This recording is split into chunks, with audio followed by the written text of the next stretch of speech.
Number 6. Cast doubt on your ambition. When Aurelius's peers at the academy began whispering about his extraordinary drive, claiming he sought glory more than wisdom, he surprised them all. Instead of defensively asserting his merits, he leaned forward and confessed softly, "Perhaps I aimed too low." The room fell silent. Then, one by one, his rivals, those who had doubted him, urged him to reach further, to dream bigger, and to trust in his vision. Their encouragement, kindled by his feigned self-doubt, strengthened his resolve far more than any boast ever could. 1. The anecdote, turning skepticism into support. Aurelius had proposed a public forum where students, citizens, and magistrates could debate laws together. Many thought it naive and half-hearted. By suggesting it might lack ambition, he sparked two responses. Surprise, why would he undercut himself? And defense, no, this is exactly the bold reform we need. In defending his idea, they elevated it and his confidence in it. 2. The Stoic reflection.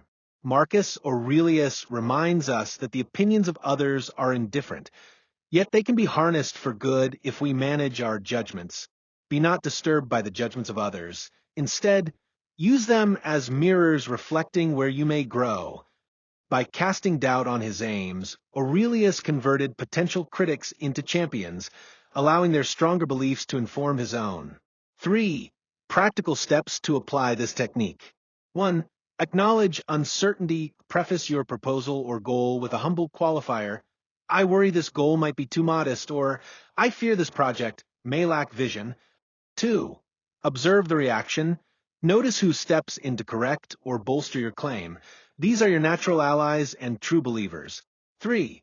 Invite amplification. Ask directly, how would you expand this idea? Or what bolder step would you take? 4. Incorporate their vision. Take the best suggestions from their responses and integrate them, demonstrating you value their perspective. 5. Express genuine gratitude. Thank those who pushed you to aim higher. This cements their investment in your success. 4. Modern example. You pitch a minimal viable product MVP featured your team, but conclude with, this might be too simple to move the needle. Suddenly, product managers, engineers, and marketers, all invested in the project, burst with ideas, advanced integrations, AI-driven analytics, and cross-platform tools. Their belief in a bigger vision fuels your confidence and results in a far stronger roadmap than you'd conceived alone. 5. Cultivating confident humility. Stoics value both humility and purpose. By deliberately undershooting your stated ambition, you disarm ego, remove the defensive reflex that comes with self-promotion, activate collaboration. Others feel invited to contribute rather than shut out. Build true confidence. Your belief in the expanded vision is validated by peers, not just self-affirmation.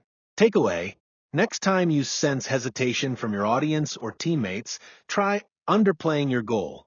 In the fertile response you provoke, you will find the enthusiastic support and the bolder vision you need to propel your ambition farther than you dared on your own. Number 7. Use somber humor to disarm denial. When the steward barred Aurelius from the imperial baths, citing his plain tunic and lack of tribute, Aurelius merely bowed and remarked with a wry smile, "Excellent.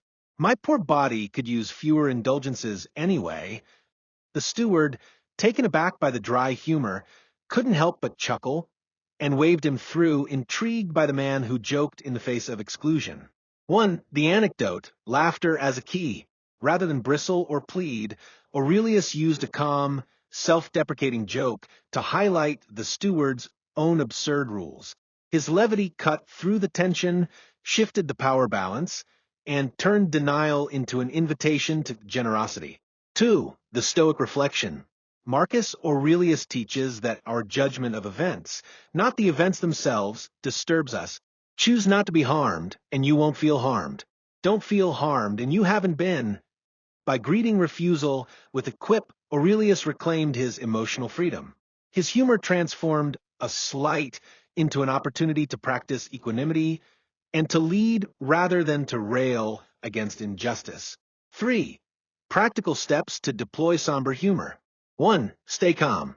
Before responding, take a breath to center your mind and avoid reactive anger. 2. Acknowledge the denial. Briefly note the refusal factually. I see that, or so it appears. 3. Offer a dry twist. Follow immediately with a self-effacing or paradoxical remark.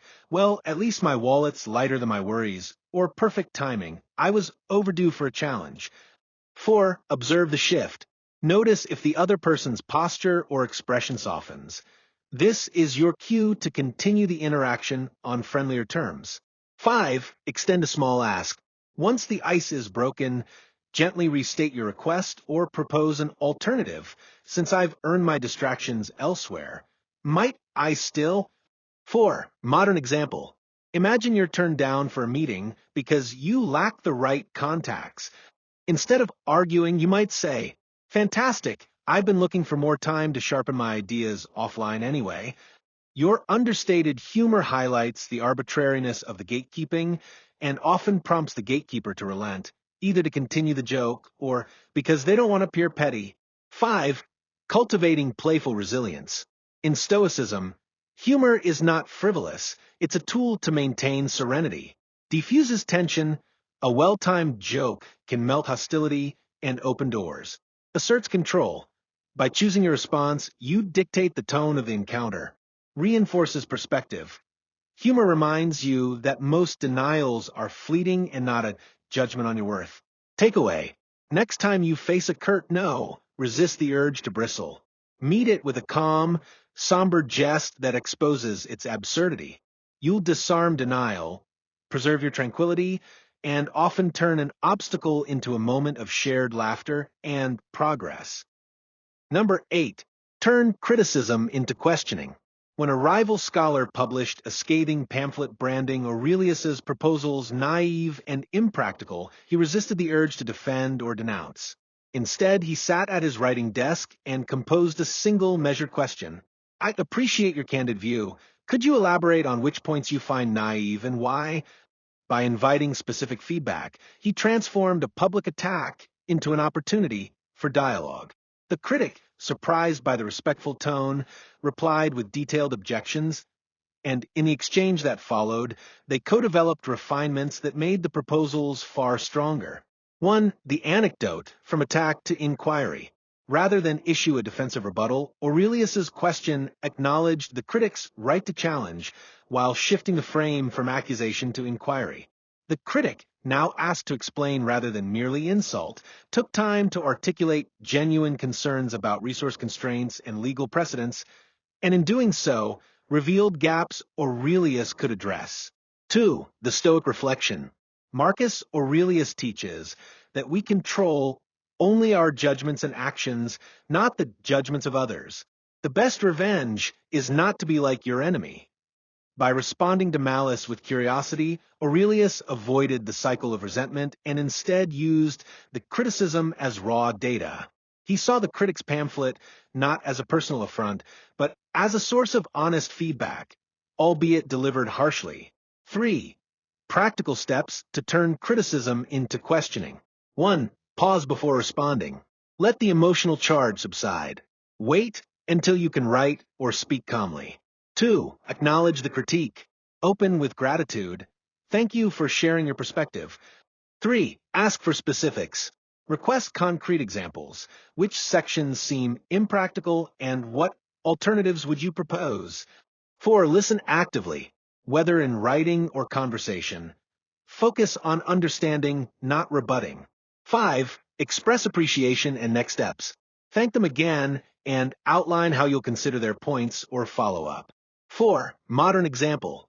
Suppose your design receives harsh online comments calling it too simplistic. Instead of replying defensively, you post, "Thanks for the feedback. Can you point out which features feel underspecified and how you might improve them?" This invites thoughtful input, signals openness, and often turns detractors into engaged advisors who help elevate the work. 5. Cultivating collaborative critique. Stoicism values truth and growth over ego. By converting criticism into questioning you diffuse hostility, you disarm anger by responding with respect. Extract wisdom. You surface the essence of the critique rather than its tone. Build alliances critic turned collaborator is far more valuable than critic turned enemy. Takeaway: the next time you face harsh criticism, resist defensiveness. Pause, thank the critic, and ask them to pinpoint their concerns. In that shift from confrontation to conversation lies the power to refine your ideas and to transform adversaries into allies in your shared pursuit of excellence. Number 9. Seek the hidden favor behind the rebuff. When the provincial prefect curtly declined Aurelius's request for funding a public library, citing an empty treasury, many would have accepted the refusal and moved on. Instead, Aurelius paused to ponder the unstated reason behind the denial. He discerned that the prefect wasn't unsympathetic to learning.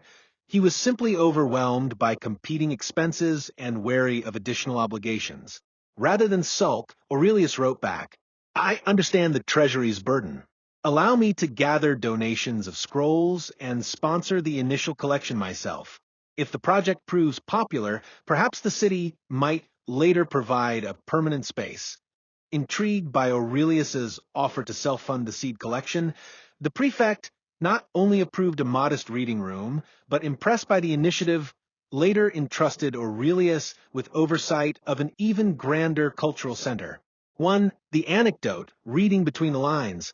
Aurelius recognized that a refusal often masks a hidden constraint or a genuine concern, not necessarily hostility. By offering precisely the service the prefect needed most, initial resources, he turned the rebuff into an opportunity for collaboration. The prefect, relieved of immediate financial strain, became an enthusiastic patron. 2. The Stoic reflection. Marcus Aurelius reminds us that all external events have an inner cause, often unspoken. He wrote, "Everything that happens as it should, and if you observe carefully, you'll see the design." By looking beyond the surface, Aurelius uncovered the prefect's true need, relief from risk and expense. This insight aligned his response with the prefect's unstated priorities, turning resistance into support. 3. Practical steps to uncover hidden favor. 1. Clarify the refusal. When someone says no, ask a neutral follow-up. "Could you help me understand your main concern?" 2. Identify the underlying constraint. Listen for phrases about time, money, reputation, or resources that hint at the real barrier. 3. Propose a targeted offer. Volunteer the specific assistance or resource that addresses the constraint, time, expertise, funding, or manpower. 4. Frame it as a win-win. Show how your offer reduces their risk or workload while advancing the shared goal. 5. Follow up gratefully. Regardless of outcome, thank them for their honesty and keep the door open for future cooperation. 4. Modern example. Imagine you pitch a community workshop to your company's HR department and are turned down due to budget restrictions. Rather than let it rest, you reply, "I hear that funds are tight this quarter. I'd be happy to volunteer my own time to facilitate the first 3 sessions pro bono. If attendance and feedback prove strong, perhaps we can explore sponsoring future events." By shouldering the initial cost, you demonstrate commitment and lower the organization's perceived risk, often leading them to fund expanded programs. 5. Cultivating resourceful collaboration. Stoicism teaches us to see obstacles as invitations to creative problem-solving. By seeking the hidden favor behind every rebuff, you demonstrate empathy, you show you understand the other's true needs, build credibility. Your willingness to invest your own resources signals confidence in the project. Foster partnership. You shift from a one-sided request to a joint enterprise. Takeaway: the next time you hear no, resist the urge to accept it at face value. Instead, gently probe for the underlying concern and offer precisely the relief needed. In doing so, you transform rejection into the bedrock of a stronger, more collaborative yes. Number 10. Offer more resistance to test strength. When Aurelius's frequent sparring partner Cassian began dominating their sessions out of sheer boredom, Aurelius recognized an opportunity. By presenting a stiffer challenge, he could sharpen both their skills. So, in their next bout, he subtly relaxed his guard and feigned vulnerability, his stances looser, his feints slower. Cassian, sensing an easy victory, pressed forward with overconfident strikes. At the precise moment Cassian overcommit, Aurelius seized the opening, executing a deft parry and counter that brought even his rival to a respectful pause. 1. The anecdote, turning ease into edge. Rather than punish Cassian's domination with brute force, Aurelius chose to offer more resistance by pretending to falter. This encouraged Cassian to lower his own discipline, exposing predictable patterns. When Aurelius then matched Cassian's actual level of effort, the bout became a true test of skill and adaptability, pushing both men to their limits. 2. The Stoic reflection. Marcus Aurelius reminds us that virtue grows through challenge. A gem cannot be polished without friction, nor a man perfected without trials. By deliberately modulating the challenge, first yielding, then rising, Aurelius turned a one-sided drill into a dynamic test. The obstacle he created, his own apparent weakness, became the forge in which both warriors honed their excellence. 3. Practical steps to offer resistance. 1. Gauge the current dynamic. Note where you or your team are coasting. Identify areas of overconfidence or routine. 2. Feign a controlled weakness. Intentionally soften your response or capability in a low-stakes setting to invite a stronger reaction. 3. Observe a reaction. Watch how others respond to what seems like an easy challenge. Do they overreach? Underestimate? 4. Re-engage at full strength. At the moment the opponent or situation turns careless, assert your true capability to restore balance. 5. Debrief together. After the exercise, discuss what each person learned about their own habits, blind spots, and strengths. 4. Modern example. In a team brainstorming session where a junior developer habitually defers to senior staff, a lead might intentionally underplay their own ideas, asking open, simple questions instead of offering direction. The junior contributor, emboldened, might propose bolder solutions or reveal latent creativity. At that point, the lead reasserts their expertise by refining and integrating those ideas, turning the session into a richer two-way collaboration. 5. Cultivating dynamic growth. Stoicism teaches that strength is not static, but forged through engagement with adversity. By offering calibrated resistance, sometimes stepping back to let challenges build, then stepping in to meet them, you expose complacency. You reveal where overconfidence or habit dulls performance. Encourage adaptability. You force yourself and others to adjust on the fly, strengthening resilience. Enhance mutual respect. Through shared trials, participants come to value each other's true capabilities. Takeaway. Next time you find yourself too far ahead or too comfortably in control, introduce a bit of self-imposed friction. Yield strategically, observe the response, then reassert your full strength. In that ebb and flow of challenge and mastery, both you and your counterpart will emerge sharper, wiser, and more prepared for whatever comes next. Number 11. Reframe disappointment as direction. When Aurelius learned he had been passed over for the coveted magistrate post, despite his years of diligent service, he allowed himself a single evening of quiet sorrow. By dawn, however, he had transformed his disappointment into a compass pointing toward growth. 1. The anecdote, mourning and pivoting. That night, Aurelius sat by candlelight, pen in hand, and wrote 2 columns on parchment. The left column listed every regret and doubt the rejection stirred. The right column translated each into a concrete skill or insight he could cultivate. Lackluster delivery became daily declamation practice, and insufficient gravitas became study of classical orators. With this chart before him, he redoubled his oratory training, drilling tone, gesture, and argumentation with a small circle of peers. Months later, his reputation for eloquence won him not only community admiration, but an even higher office, presiding judge of the provincial courts. 2. The Stoic reflection. Marcus Aurelius teaches that events themselves are neutral. Our judgments give them weight. When you are offended at any man's fault, turn to yourself and study your own failings.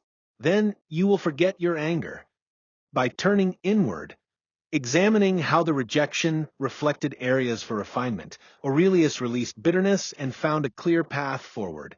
disappointment ceased to be a barrier and became a signpost indicating where his character and abilities needed attention. 3. Practical steps to reframe disappointment. 1. Acknowledge the feeling. Permit yourself a fixed, brief period to feel the sting, perhaps an hour or a day. Then draw a line. 2. List your reactions. In one column, jot down every frustration, self-doubt, or, if only thought, the setback evokes. 3. Translate to actions. In a parallel column, convert each negative reaction into a constructive task, e.g., lack of confidence, join a public speaking circle. 4. Schedule your focus. Commit to a daily or weekly routine addressing these tasks. Treat each as an experiment in self-mastery. 5. Review progress regularly. Every 2 weeks, compare your skills and mindset against your initial list to see how far you've come. 4. Modern example. Imagine you apply for a leadership role and are not selected. After a brief moment of disappointment, you write down the feedback you received or lack thereof. Identify 3 areas for development, say strategic vision, stakeholder communication, and team coaching.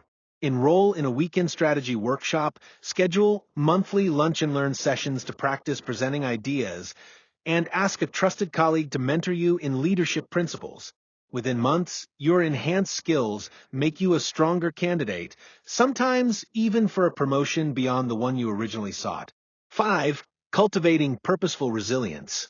Stoicism holds that true progress springs from our responses to hardship. By reframing disappointment into direction, you channel energy wisely. Replace rumination with targeted self-improvement. Maintain momentum. Prevent setbacks from derailing your broader goals. Strengthen confidence. Each small win rebuilds self-trust and prepares you for greater responsibilities. Takeaway. Next time a door closes, don't linger on what might have been. Instead, chart the precise lessons hidden within your letdown, commit to actionable steps, and let your disappointment become the lodestar guiding you toward your next, and perhaps even grander, opportunity. Number 12. Make your own no more valuable. When a wealthy patron arrived at the palace, eager to secure Aurelius's endorsement for his grand civic project, Aurelius listened politely, and then quietly set a condition. I honor your generosity, but I must decline unless every denarius of your gift goes directly to the city's poorest families.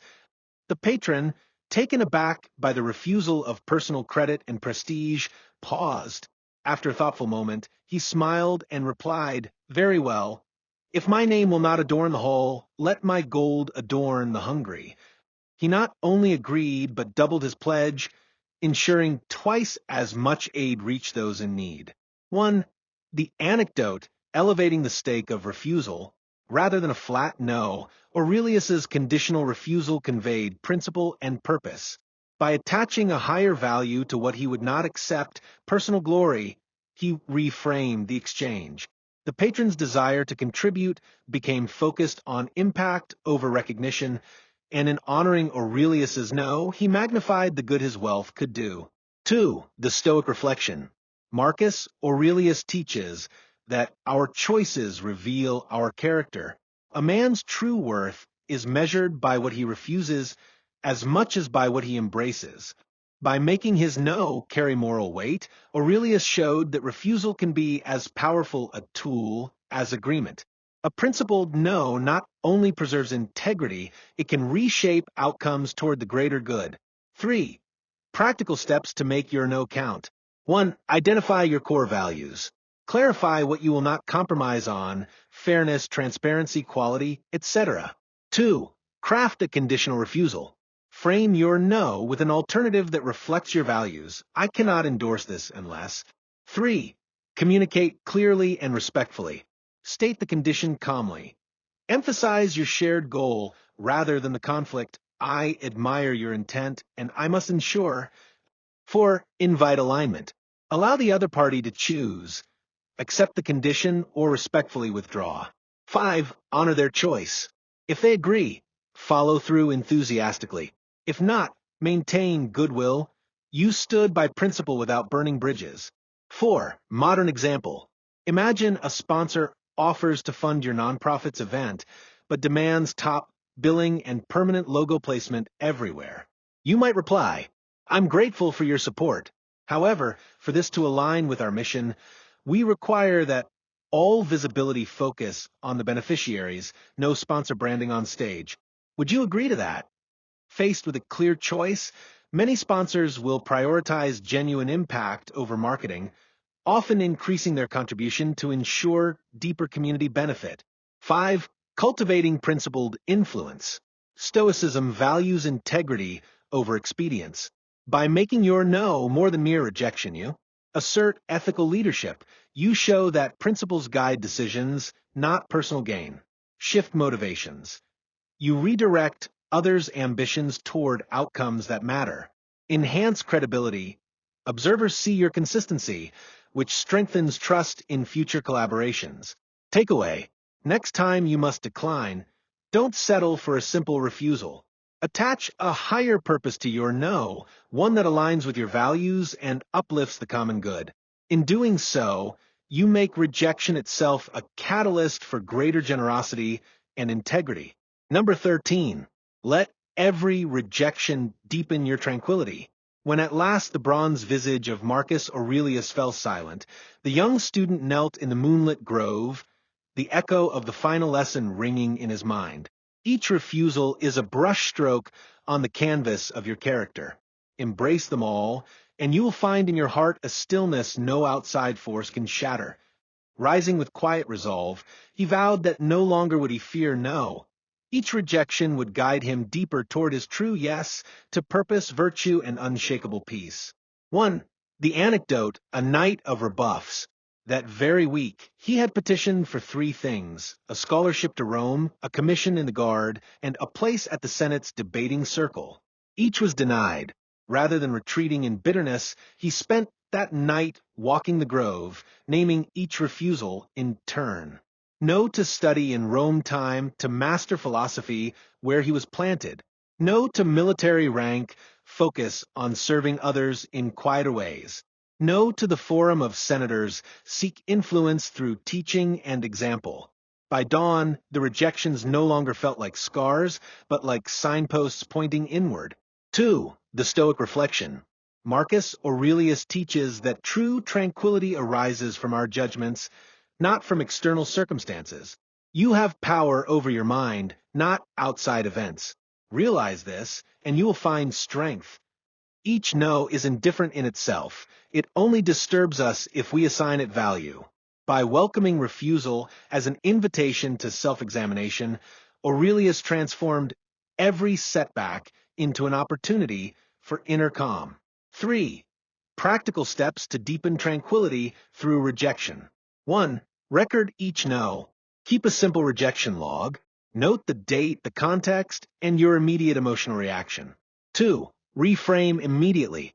Ask, what gift or lesson does this refusal contain?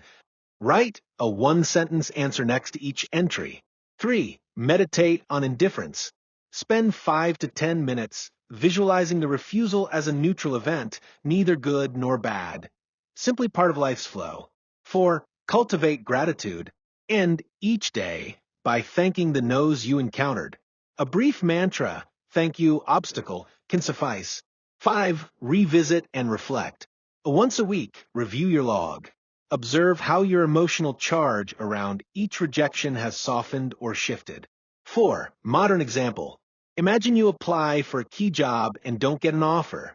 Instead of replaying worst-case scenarios, you log the outcome, note the date and the feedback you received, if any. Identify the hidden gift. Perhaps it's extra time to polish your portfolio or to explore a new industry. Practice a brief meditation. Sit quietly, breathe, and repeat, "This is neither good nor bad." Express gratitude. Send a short thank you note to the recruiter, acknowledging the opportunity to learn. By framing the rejection as neither catastrophe nor triumph, you maintain your equanimity and open yourself to new paths. 5. Cultivating unshakable peace. Stoicism teaches that the fortress of the soul is built from within. Each refusal, when embraced, reinforces its walls. Equanimity. You learn not to be tossed by praise or blame. Self-mastery. You choose your response rather than react. Inner freedom. You remain undisturbed by external judgments. Over time, this practice makes your tranquility resilient, impervious to the shifting tides of fortune. Takeaway. Every no you encounter is a silent teacher. Invite each one in, observe what it reveals about your attachments and aspirations, and let it guide you back to your center. In doing so, you will discover that true strength lies not in avoiding rejection, but in letting each refusal deepen the calm at the heart of your being.